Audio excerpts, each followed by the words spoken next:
The May 6, 2010 flash crash, also known as the crash of 245, the 2010 flash crash, or simply the flash crash, was a United States stock market crash on Thursday, May 6, 2010, in which the Dow Jones Industrial Average plunged about 1,000 points only to recover those losses within minutes. It was the second largest point swing, 1,010.14 points, and the biggest one-day point decline, 998.5 points, on an intraday basis in Dow Jones Industrial Average history. Background: on May 6, U.S. stock markets opened and the Dow was down, and trended down for most of the day on worries about the debt crisis in Greece. At 2:42 p.m., with the Dow Jones down more than 300 points for the day, the equity market began to fall rapidly, dropping an additional 600 points in 5 minutes for an almost 1,000-point loss on the day by 2:47 p.m. 20 minutes later, by 3:07 p.m., the market had regained most of the 600-point drop. Explanations: SEC CFTC report on May 6, 2010. After almost 5 months of investigations led by Greg E. Berman, the U.S. Securities and Exchange Commission and the Commodity Futures Trading Commission issued a joint report dated September 30, 2010, entitled Findings Regarding the Market Events of May 6, 2010, identifying the sequence of events leading to the flash crash. The joint report portrayed a market so fragmented and fragile that a single large trade could send stocks into a sudden spiral, and detailed how a large mutual fund firm selling an unusually large number of E-mini S&P 500 contracts first exhausted available buyers, and then how high-frequency traders started aggressively selling, accelerating the effect of the mutual funds selling and contributing to the sharp price declines that day. The SEC and CFTC joint report itself says that May 6 started as an unusually turbulent day for the markets, and that by the early afternoon broadly negative market sentiment was already affecting an increase in the price volatility of some individual securities. At 2:32 p.m., against a backdrop of unusually high volatility and thinning liquidity that day, a large fundamental trader initiated a sell program to sell a total of 75,000 E-mini S&P 500 contracts as a hedge to an existing equity position. The report says that this was an unusually large position and that the computer algorithm the trader used to trade the position was set to target an execution rate set to 9% of the trading volume calculated over the previous minute, but without regard to price or time. As the large sellers' trades were executed in the futures market, buyers included high-frequency trading firms or Euro trading firms that specialize in high-speed trading and rarely hold on to any given position for very long a Euro, and within minutes these high-frequency trading firms also started aggressively selling the long futures positions they first accumulated mainly from the mutual fund. The Wall Street Journal quoted the joint report, HFTs, then began to quickly buy and then resell contracts to each a fairer Euro, generating a hot potato volume effect as the same positions were passed rapidly back and forth. The combined sales by the large seller and high-frequency firms quickly drove the E-mini price down 3% in just 4 minutes. From the SEC CFTC report itself, the combined selling pressure from the sell algorithm, HFTs, and other traders drove the price of the E-mini S&P 500 down approximately 3% in just 4 minutes from the beginning of 2:41 p.m. through the end of 2:44 p.m. During this same time, cross-market arbitrageurs who did buy the E-mini S&P 500, simultaneously sold equivalent amounts in the equities markets, driving the price of SPY also down approximately 3%.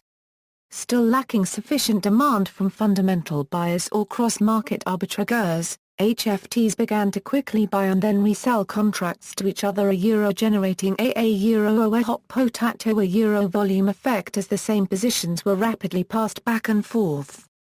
Between 2:45 and 13 seconds and 2:45 and 27 seconds, HFTs traded over 27,000 contracts, which accounted for about 49% of the total trading volume, while buying only about 200 additional contracts net. As prices in the futures market fell, there was a spillover into the equities markets. The computer systems used by most high-frequency trading firms to keep track of market activity decided to pause trading, and those firms then scaled back their trading or withdrew from the markets altogether. The New York Times then noted, automatic computerized traders on the stock market shut down as they detected the sharp rise in buying and selling. As computerized high-frequency traders exited the stock market, the resulting lack of liquidity caused shares of some prominent companies like Procter & Gamble and Accenture to trade down as low as a penny or as high as $100,000. These extreme prices also resulted from market internalizers, firms that usually trade with customer orders from their own inventory instead of sending those orders to exchanges, routing most, if not all, retail orders to the public markets. A flood of unusual selling pressure that sucked up more dwindling liquidity.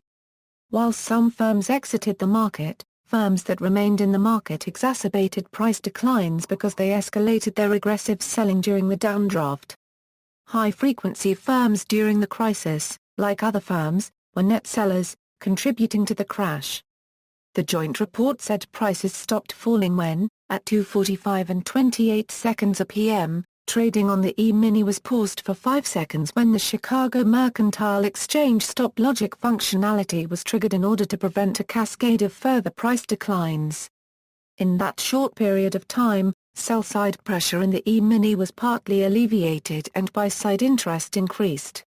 When trading resumed at 2:45 and 33 seconds p.m., prices stabilized and shortly thereafter, the E-mini began to recover, followed by the SPY. Or as the New York Times reported, the rout continued until an automatic stabilizer on the futures exchange cut in and paused trading for 5 seconds, after which the markets recovered. The joint report noted that after a short while, as market participants had time to react and verify the integrity of their data and systems, buy-side and sell-side interest returned and an orderly price discovery process began to function, and that by 3:00 p.m., most stocks had reverted back to trading at prices reflecting true consensus values, and the flash crash was over.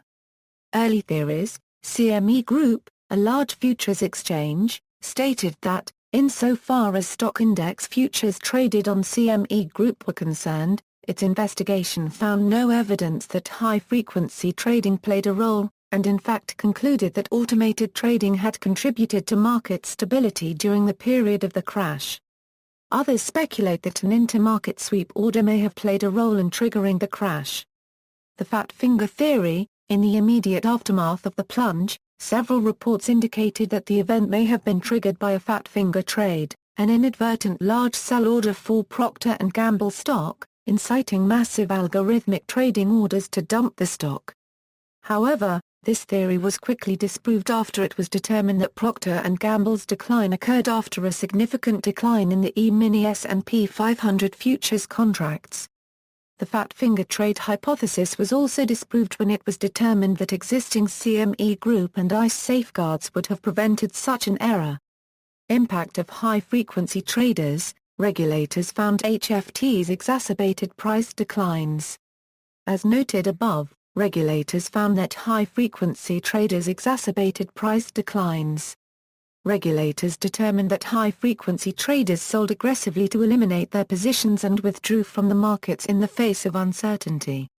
A July 2011 report by the International Organization of Securities Commissions, an international body of securities regulators, concluded that while algorithms and HFT technology have been used by market participants to manage their trading and risk, their usage was also clearly a contributing factor in the flash crash event of May 6, 2010.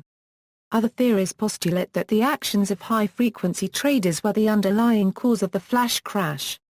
One hypothesis, based on the analysis of bid-offer data by Nanex, LLC, is that HFTs send non-executable orders to exchanges in batches. Though the purpose of these orders is unknown, some experts speculate that their purpose is to increase noise, clog exchanges, and outwit competitors. However, other experts believe that deliberate market manipulation is unlikely because there is no practical way in which the HFTs can profit from these orders, and it is more likely that these orders are designed to test latency times and to detect early price trends. Whatever the reasons behind the possible existence of these orders, this theory postulates that they exacerbated the crash by overloading the exchanges on May 6. On September 3, 2010, the regulators probing the crash concluded that, stuffing a euro placing and then almost immediately cancelling large numbers of rapid-fire orders to buy or sell stocks a euro was not a major factor or a euro in the turmoil. Some have put forth the theory high-frequency trading actually has been a major factor in minimizing and reversing the flash crash. Large directional bets. Regulators say a large E-mini S&P 500 seller set off a chain of events triggering the flash crash, but did not identify the firm. Earlier, some investigators suggested that a large purchase of put options on the S&P 500 index by the hedge fund Universal Investments shortly before the crash may have been among the primary causes. Other reports have speculated that the event may have been triggered by a single sale of 75,000 E-mini S&P 500 contracts valued at around $4 billion by the Overland Park, Kansas firm Waddell & Reed on the Chicago Mercantile Exchange. Others suspect a movement in the US dollar to Japanese yen exchange rate. Changes in market structure. Some market structure experts speculate that, whatever the underlying causes, equity markets are vulnerable to these sort of events because of decentralization of trading. Technical glitches. An analysis of trading on the exchanges during the moments immediately prior to the flash crash reveals technical glitches in the reporting of prices on the New York Stock Exchange and various alternative trading systems that might have contributed to the drying up of liquidity. According to this theory, technical problems at the New York Stock Exchange led to delays as long as 5 minutes in New York Stock Exchange quotes being reported on the consolidated quotation system with timestamps indicating that the quotes were current. However, some market participants could see both correct current New York Stock Exchange quotes, as well as the delayed but apparently current CQS quotes. At the same time, there were errors in the prices of some stocks. Confused and uncertain about prices, many market participants attempted to drop out of the market by posting stub quotes and, at the same time, many high-frequency trading algorithms attempted to exit the market with market orders leading to a domino effect that resulted in the flash crash plunge. Criticism of the SEC-CFTC report. A few hours after the release of the 104-page SEC-CFTC report, a number of critics stated that blaming a single order for triggering the event was disingenuous. Most prominent of all, the CME issued within 24 hours a rare press release in which it argued against the SEC-CFTC explanation. Futures and options markets are hedging and risk transfer markets. The report references a series of bona fide hedging transactions, totaling 75,000 contracts, entered into by an institutional asset manager to hedge a portion of the risk in its $75 billion investment portfolio in response to global economic events and the fundamentally deteriorating market conditions that day. The 75,000 contracts represented 1.3% of the total E-mini S&P 500 volume of 5.7 million contracts on May 6 and less than 9% of the volume during the time period in which the orders were executed. The prevailing market sentiment was evident well before these orders were placed, and the orders, as well as the manner in which they were entered, were both legitimate and consistent with market practices.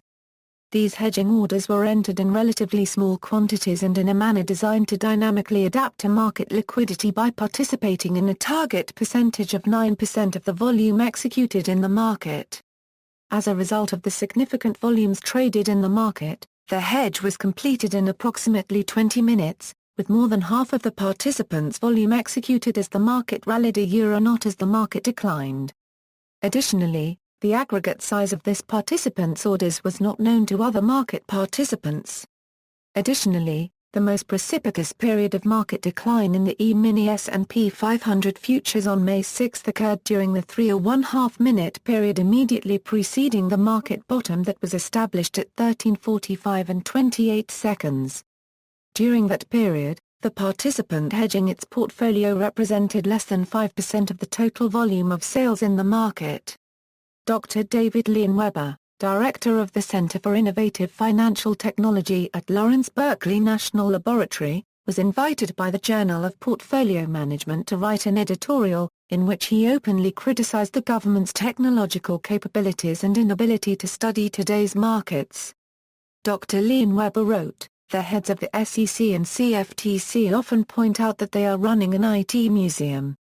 They have photographic evidence to prove the highest tech background that the New York Times could find for a photo of Greg Berman, the Seika unregistered trademark S-point man on the flash, was a corner with 5 PCs, a Bloomberg, a printer, a fax, and 3 TVs on the wall with several large clocks.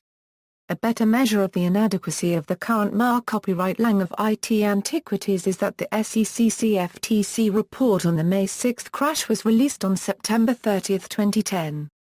Taking nearly 5 months to analyze the wildest ever 5 minutes of market data is unacceptable. CFTC Chair Gensler specifically blamed the delay on the enormous effort to collect and analyze data. What an enormous mess it is. Nanex, a leading firm specialized in the analysis of high-frequency data, also pointed out to several inconsistencies in the CFTC study, based on interviews and our own independent matching of the 6,438 W&R executions to the 147,577 CME executions during that time. We know for certain that the algorithm used by W&R never took nor required liquidity. It always posted sell orders above the market and waited for a buyer. It never crossed the bid-ask spread. That means that none of the 6,438 trades were executed by hitting a bid. Statements from page 36 of Kirilenko's paper cast serious doubt on the credibility of their analysis. It is widely believed that the sell program refers to the algo selling the W&R contracts. However, based on the statements above, this cannot be true. The sell program must be referring to a different algo, or Kirilenko's analysis is fundamentally flawed, because the paper incorrectly identifies trades that hit the bid as executions by the W&R algo. Academic research. As of July 2011, only one theory on the causes of the flash crash has yet been published by a journal Citation Reports Indexed, peer-reviewed scientific journal. 1 hour before its collapse, the stock market registered the highest reading of order flow toxicity in recent history. The authors of this paper apply widely accepted market microstructure models to understand the behavior of prices in the minutes and hours prior to the crash. According to this paper, order flow toxicity can be measured as the probability that informed traders adversely select uninformed traders. For that purpose, they developed the VPIN flow toxicity metric, which delivers a real-time estimate of the conditions under which liquidity is being provided. If the order flow becomes too toxic, market makers are forced out of the market. As they withdraw, liquidity disappears, which increases even more the concentration of toxic flow in the overall volume, which triggers a feedback mechanism that forces even more market makers out. This cascading effect has caused hundreds of liquidity-induced crashes in past, the flash crash being one example of it. 1 hour before the flash crash, order flow toxicity was the highest in recent history. However, recent independent studies strongly dispute the last claim. In particular, Anderson and Bondarenko conduct a comprehensive investigation of the 2 main versions of VPIN used by its creators, one based on the standard tick rule and the other based on bulk volume classification. They find that the value of TRVPIN 1 hour before the crash was surpassed on 71 preceding days, constituting 11.7% of the pre-crash sample.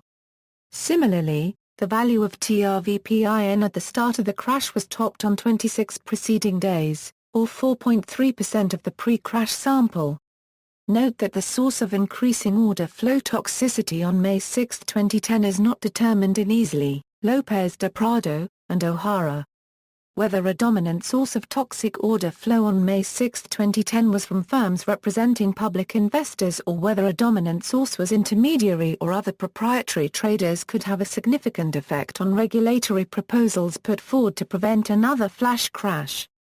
According to Bloomberg, the VPIN flow toxicity metric is the subject of a pending patent application filed by Maureen O'Hara and David Easley of Cornell University, and Marcos Lopez de Prado, of Tudor Investment Corporation. A study of VPIN by scientists from the Lawrence Berkeley National Laboratory cites the conclusions of Easley, Lopez de Prado, and O'Hara for VPIN on S&P 500 futures but provides no independent confirmation for the claim that VPIN reached its historical high 1 hour before the crash. With suitable parameters, Easley, Lopez de Prado, and O'Hara have shown that the CDF of VPIN reaches 0.9 more than an hour before the flash crash on May 6, 2010. This is the strongest early warning signal known to us at this time. The chief economist of the Commodity Futures Trading Commission and several academic economists published a working paper containing a review and empirical analysis of trade data from the flash crash. The authors examined the characteristics and activities of buyers and sellers in the flash crash and determined that a large seller, a mutual fund firm, exhausted available fundamental buyers and then triggered a cascade of selling by intermediaries, particularly high-frequency trading firms.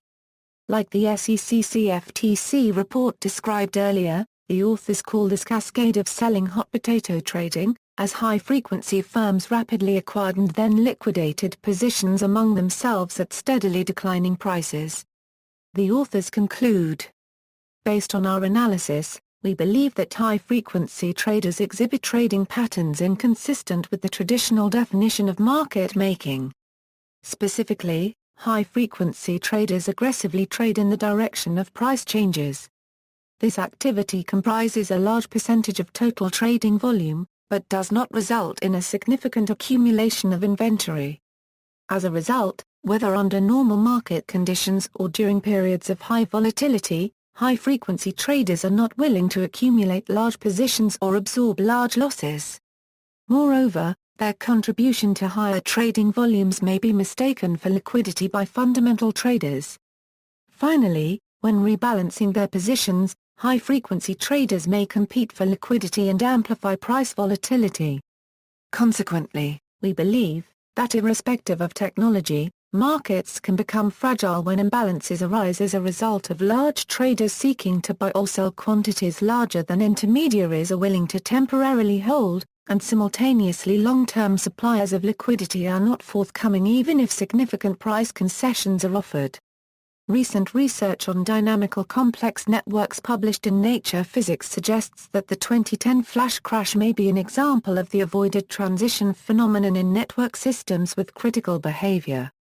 Aftermath, stock market reaction, a stock market anomaly, the major market indexes dropped by over 9% before a partial rebound.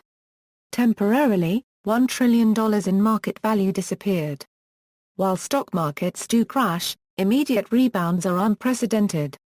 The stocks of 8 major companies in the S&P 500 fell to 1 cent per share for a short time, including Accenture, Centerpoint Energy and Exelon.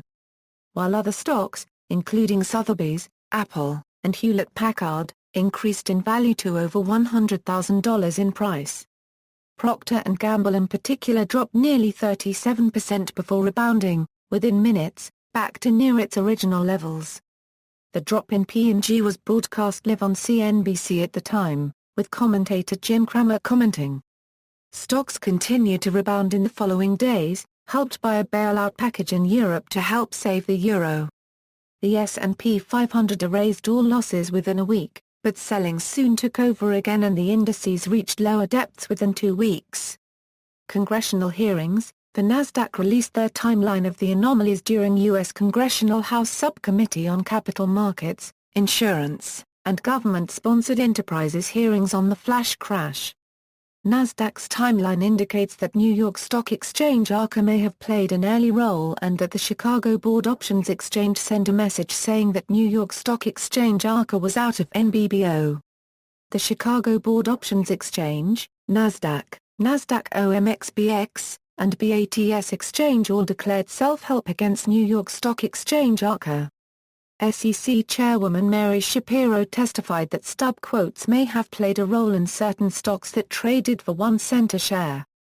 According to Shapiro, the absurd result of valuable stocks being executed for a penny likely was attributable to the use of a practice called a euro stub quoting a euro when a market order is submitted for a stock. If available liquidity has already been taken out, the market order will seek the next available liquidity, regardless of price.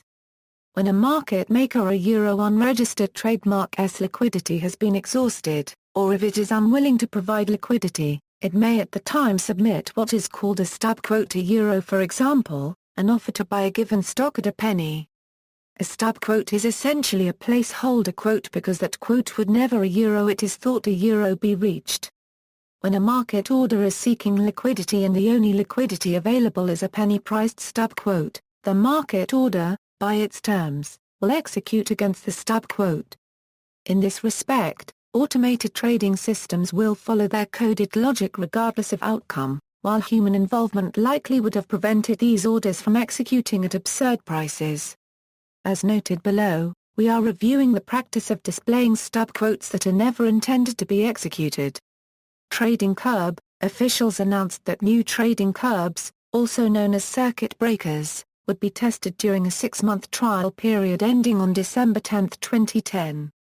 These circuit breakers would halt trading for 5 minutes on any S&P 500 stock that rises or falls more than 10% in a 5-minute period.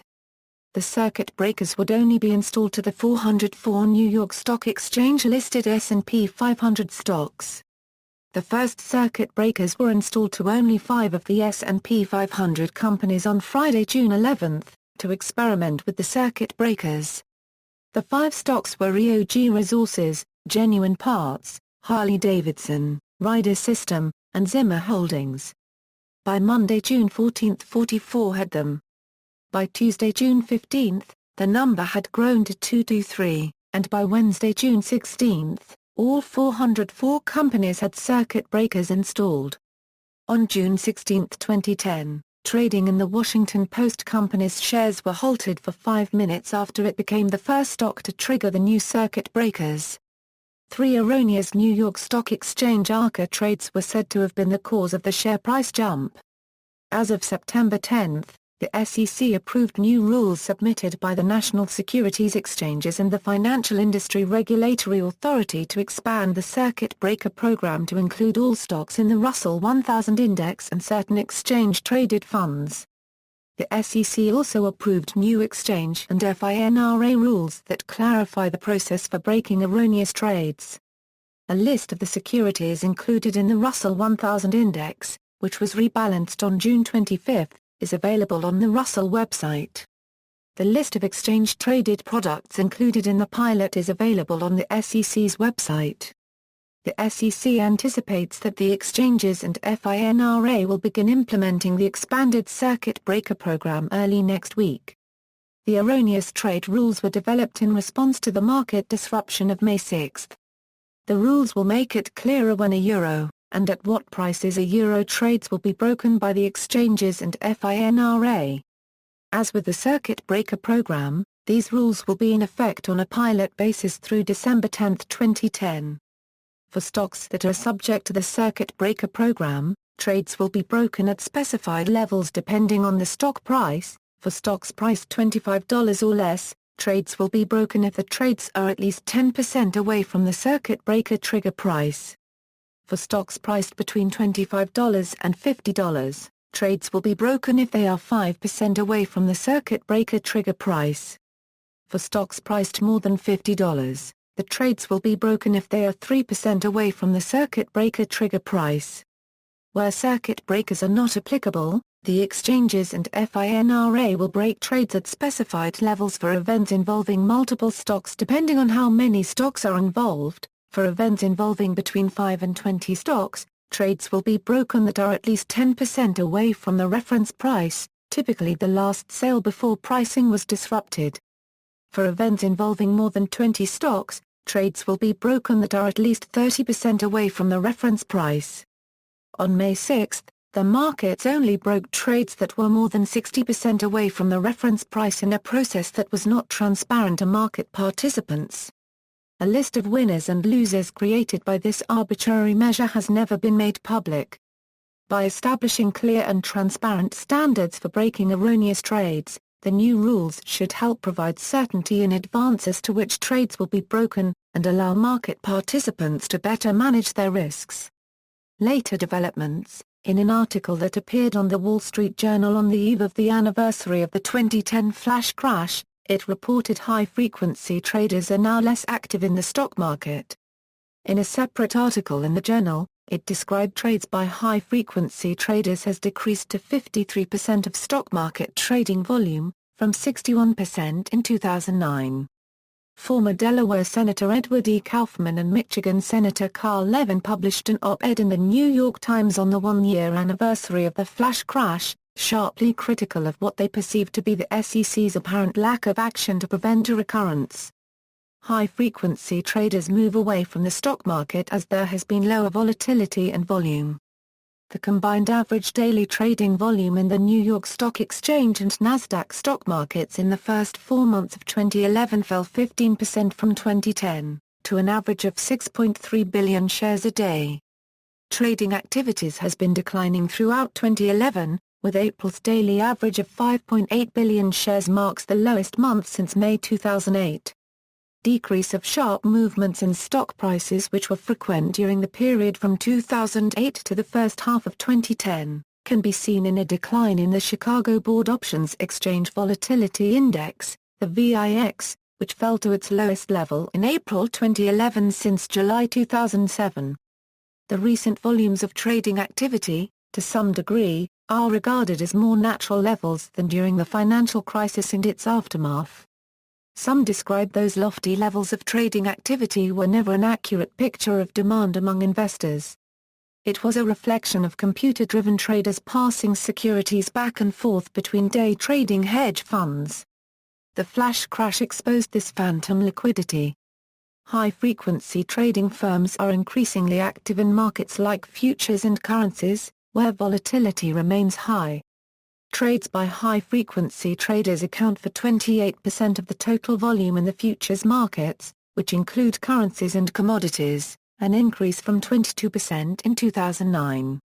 However, the growth of computerized and high-frequency trading in commodities and currencies has coincided with a series of flash crashes in those markets. The role of human market makers, who can match buyers and sellers and provide liquidity to the market, is now more and more played by computer programs. If those program traders pull back from the market, then big buy, or sell orders can lead to sudden, big swings. It increases the probability of surprise distortion same as the equity markets, according to a professional investor. In February 2011, the sugar market took a dive of 6% in just 1 second. On March 1, cocoa futures prices dropped 13% in less than a minute on the Intercontinental Exchange. Cocoa plunged $450 to a low of $3,217 a metric ton before rebounding quickly. The US dollar tumbled against the yen on March 16, falling 5% in minutes, one of its biggest moves ever. According to a former cocoa trader, the electronic platform is too fast. It doesn't slow things down like humans would. On August 1, 2012, a technology breakdown at Knight Capital Group caused a major disruption in the trade of about 140 stocks. The episode provided the background for American author Edgar Perez's non-fiction thriller Nightmare on Wall Street and British author Robert Harris' 2011 novel, The Fear Index. See also, List of largest daily changes in the Dow Jones Industrial Average, high-frequency trading, algorithmic trading, references.